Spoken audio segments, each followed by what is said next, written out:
Hello, dear friends. This is Lady Sylvia, and today I'd like to go through and review the history of pearls and what they are and a little bit about them. I've always loved pearls. I think you can dress them up, dress them down. I think anybody can wear pearls. I've worn them with my blue jeans. I've worn them with an evening gown. I think a lot of brides wear them. And there are freshwater pearls and there are saltwater pearls. And the freshwater pearls can be found in rivers, lakes, and streams. And they're generally found in clams and mussels, like this. And they were brought back by the Europeans when the Spaniards came to the Americas. They found the indigenous people wearing ropes of pearls around their waist and shoulders. And they brought them back for the kings and queens of Europe. I think Marie Antoinette had a teardrop-shaped pearl that she wore. It was eventually, down through the years, passed to Elizabeth Taylor. I think it was called La Peregrina. And she had that. It was eventually auctioned off after her death for several $1 million. It was a very large teardrop pearl. In history, Cleopatra was said to have challenged Mark Antony at a dinner. She was so wealthy, she took a giant pearl and she dissolved it in vinegar to prove, well, that she didn't give a crap about wealth. Anyway, so they can be found all over. Natural pearls are very rare now. The ones from oysters are very, very rare. And I can tell you, a friend of mine, she was in a thrift shop, and she found a very small set of pearls, probably going from 3 millimeter, 2 millimeter, and the center pearl was probably no more than a 4 millimeter. So it was a very dainty strand of pearls. She knew that something was different because she could tell the clasp was gold and there were diamonds in it. It needed to be restrung, so it was, the thread was showing at the ends, which can happen from very old pearls. And she decided to buy it. It was $9.99, and she bought it with her senior discount, and paid so little. Took it home, brought it to a dentist. And the way they can identify a natural pearl is it doesn't have a nucleus. And she drove to Beverly Hills and sold that little tiny dinky necklace for 10 grand. So it pays to really examine some of these pearls at thrift shops. Always look for the clasp if it's marked gold, or 750, which is 18 karat, 585, which is 14, and platinum. So it's a treasure hunt for sure. And another byproduct of oysters is mother of pearl, which is like these pieces here, which I love. And these were made as tourist souvenirs who went to Bethlehem, the obvious Star of Bethlehem. And they are so beautiful. And I have this little necklace, which is also a star. And then it has even the pearl, the little beads are mother of pearl. There are rosaries that have mother of pearl beads. And they're still just beautiful gifts from the ocean. This one is marked Bethlehem. And they used them to make belt buckles. This is a Victorian piece. I have one more that is a little sash buckle. And those are 2 cut steels. Very pretty. Very, very pretty. And anyway,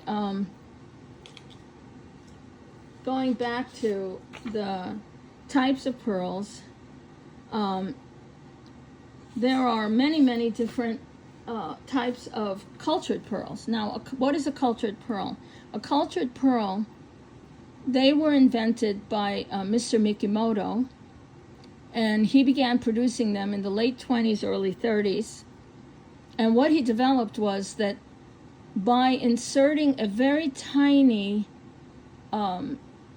let's say a seed, the tiny, tiny little round bead, into the inner muscle of the oyster, it produces nacre, which is a defense system that the oyster has, as well as clams and mussels do too. And it encircles the bead. And so he was able to produce a uniformed pearl. And so Mikimoto pearls are very, very prized. And many of them are 14 karat gold endings. And they are usually marked or come in their original boxes. And there are different types of cultured pearls. There are Akoya, which are almost uniformly perfect. They're saltwater. They're not freshwater, they're saltwater, and they are harvested and created in Japan. They can be very expensive, and they're usually smaller but very uniform. And let me show you some of the freshwater that I have and the different types. This is like any pearl that has a non-round shape are known as Baroque. And this is a set of black pearls that are Baroque, see? And they are all different types, but they have a beautiful clasp. And it's a twisted, well, you can untwist it, but I wear it twisted. And then there's these types of rounder pearls. They're still freshwater cultured pearls. They're knotted in between. This is very beautiful because it has white, silver, pinkish, blackish peacock pearls. And they're very, very beautiful. This would be lovely with a summer dress. It has a sterling clasp.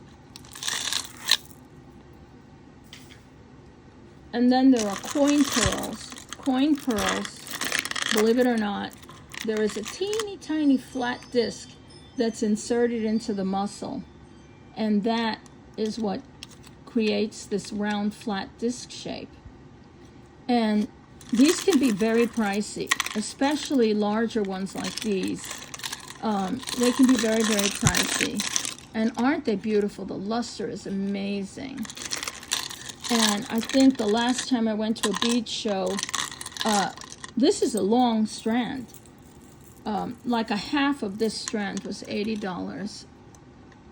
And they were unstrung. You'd have to knot them yourself. These have been already knotted, and they're on a sterling clasp. Let me see. And then this is a very common set, usually given at weddings. See, they're not perfect. They are freshwater Baroque, and they have a little sterling clasp.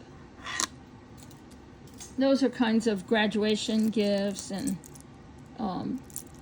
wedding gifts. These are kishi, and a kishi pearl is produced when the oyster spits out the little nucleus that was inserted into it, but then he just keeps on making nacre. So you get these what they call Rice Krispie shaped pearls. And these are beautiful and large. I've seen them much smaller. This would be a lot of money, simply because they're really beautiful peacock color. And I believe the clasp, let me see. I believe the clasp is sterling. Yes, it is. And they're beautiful, absolutely beautiful. So that's that. And then a biwa pearl, I can't find my biwa pearls, but they're like a stick. They're long stick-shaped pearls. And then another way they do these pearls, look at this. This is, can you see the pattern? Almost like a checkerboard. You see it? That's because the nucleus inserted into the oyster had a tiny pattern that was molded onto it. And then when it created the nacre, it followed the pattern. See, it looks like a little, like diamonds. This is a long lariat necklace, and it ends in citrines, natural citrines. Very pretty. See? And then this is a set of coin pearls and amethyst that I had an old antique cross, and I made a necklace for it using garnets and labradorite.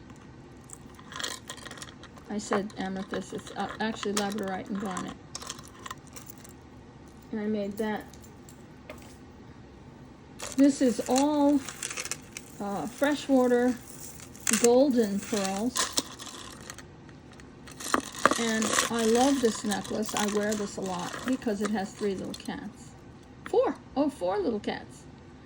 And I used to have 4 cats. But anyway, I love cats, so this is carved bone. I love that piece. I wear that a lot. And then I have this little sterling octopus that I bought with a beautiful pearl. I got that in Hawaii at Nahoku Jewels, and then I made a necklace for it. These are freshwater pearls.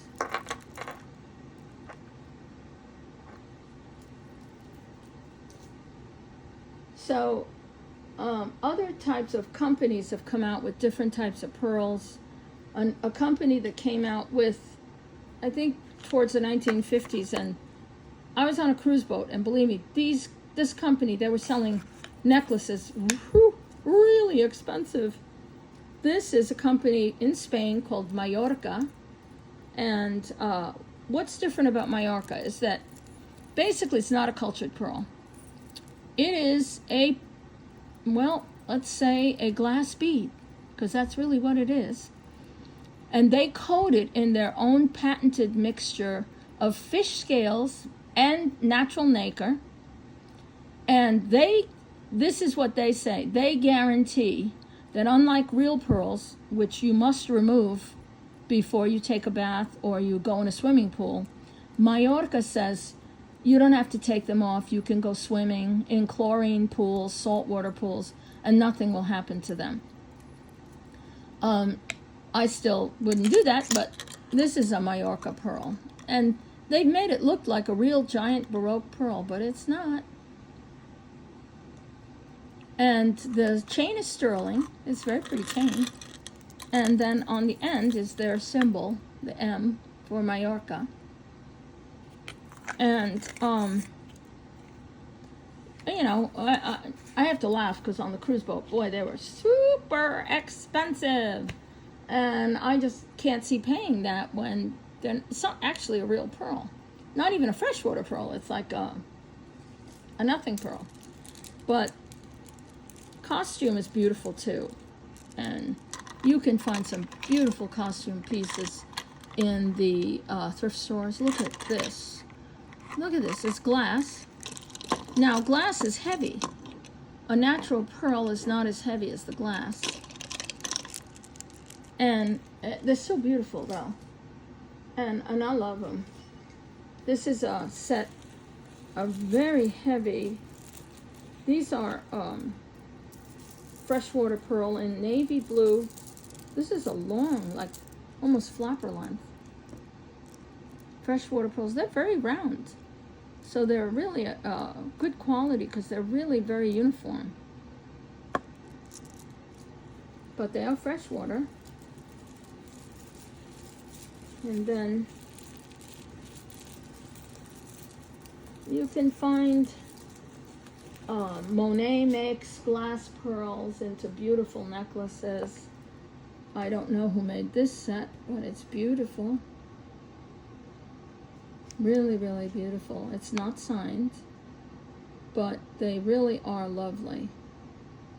And this is the kind of thing you can dress up or down. I just think they're very beautiful. And then they have, these are freshwater culture, and they're in a rose gold plated chain. So it's not a, real gold, but it's beautiful. And it's layered, so you can wear it, let me open it, yeah, you wear it like that. So it's very pretty. I don't know who made those, but I've had them for a long time. And then in this ebony and sterling silver plated box, I think this box was Portuguese. It's quite lovely. I do believe the original key is in there. Look at how beautiful this box is. And in this box are my real Tahitian pearls. Now, Tahitian pearls are very different from freshwater or the cultured. First of all, they're only found in the seas near Australia all the way up to Tahiti and the Fiji Islands. They're farmed. Yes, they are a type of cultured pearl, but the pearl they come from is like this big. It's huge. And this particular pearl only produces either gold or black or what they call peacock. There are many different terminologies. Some call them like ink. It looks like a reflection in a oil. What is that? They call it like an oil sheen. If you looked at oil in water, that rainbow sheen, they can refer to them that way. Now, the rarity of these Tahitian pearls is that the oyster that produces this golden color is very rare. So there's only a few that produce this color gold. And they're graded by their, of course, uniformity, which these are very uniform. This one has tiny diamonds and 14 karat gold clasp. This is a bracelet my husband bought me. And then he also bought me this beautiful solitaire pearl. Look at that beautiful color. And then he bought me earrings. Let me put that chain back in here. He bought me the earrings. And they're set in 14 karat gold. And then he bought me the necklace,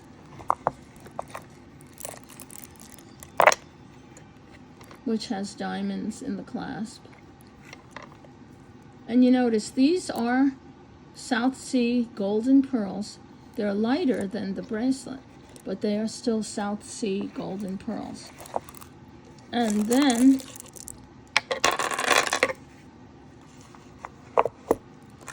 the first set he bought me, let me clasp this, hold on. I don't want this flying everywhere. The first set he bought me was this black Tahitian pearls. And they are gorgeous and huge. And you notice they're more Baroque. They have those rings, which is perfectly natural. And they have what they call rondelles with diamonds in them. They are 14 karat gold and diamonds. They're all individually knotted. And so pearls like these, they're very valuable and they're very expensive. So the story about the black and the gold are worth 10 times as much as the black.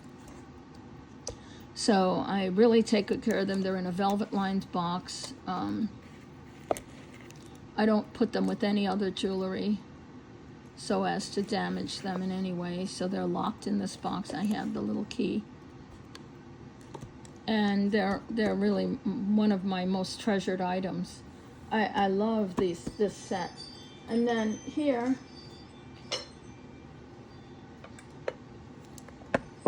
I have, let me move this over.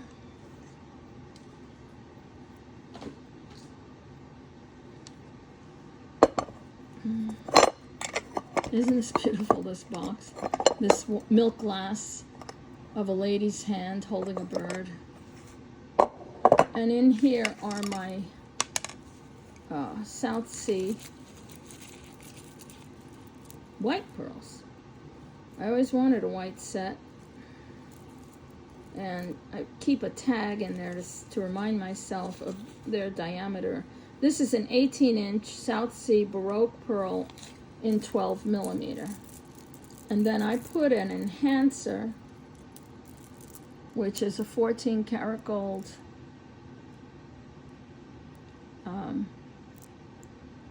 This is Alexander the Great.